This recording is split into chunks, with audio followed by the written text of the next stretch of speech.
game could have been almost 6-2 them, 6-2 you. What was your sense of the flow tonight? Yeah, it was just one of those games. You're right. It was back and forth where both teams kind of controlled pockets of the game, and that's why you probably thought that in terms of could have went either direction. I thought the first period was more back and forth there, and certainly didn't give up much in the second period.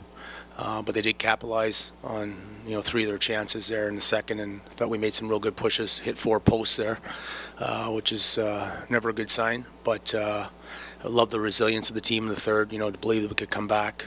It's unfortunate there was a breakdown late in that game, and we lost coverage on Roney, and the rest is history.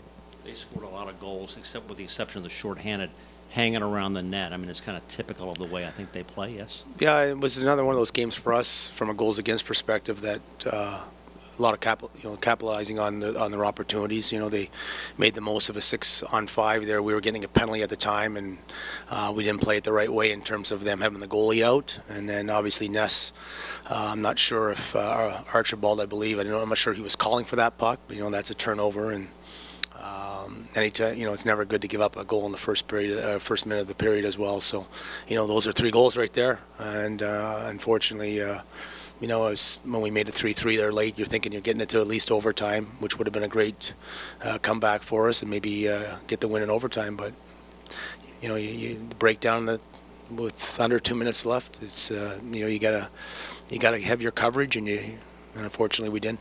Is there a short-term discouragement here? I know we're at the midway point of the season, but only being able to beat these guys twice this year? Yeah, it's tonight would have put us at, I think, 3-3 and 3 probably over 3-3 and something like that. I think we had 7 points going in today, so yeah, this one hurts in terms of last year we were 6-5-1 against them, so hopefully it'll even out as we get closer to that 12-game mark. So got to find a way to beat them, and I think it's we can't worry about trying to beat Wilkes-Barre, although we play them at times. It's just about trying to find ways to get some W's on the score sheet here.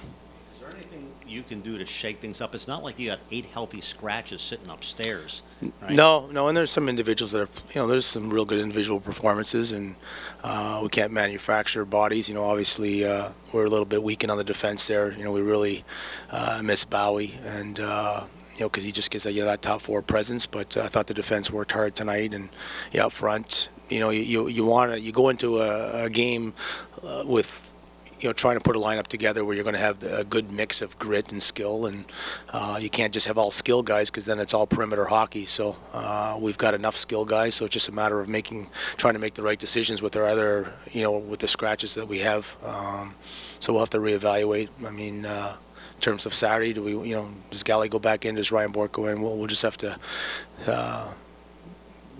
make those decisions the next day or two. But as I just told the guys, we're at the halfway point, and we're still, 3 points ahead of last year's pace, and because there's a number of guys in that locker room last night, or from last year's team. So, it's just we're in a real tougher division. This time last year we're just chasing basically one team, where you've got a pocket of 4 or 5 teams that are pretty good in our division. So we can take solace on that we're 3 points ahead of last year's pace, and we got to find a way here over the next 5 games to win some games before the All-Star break.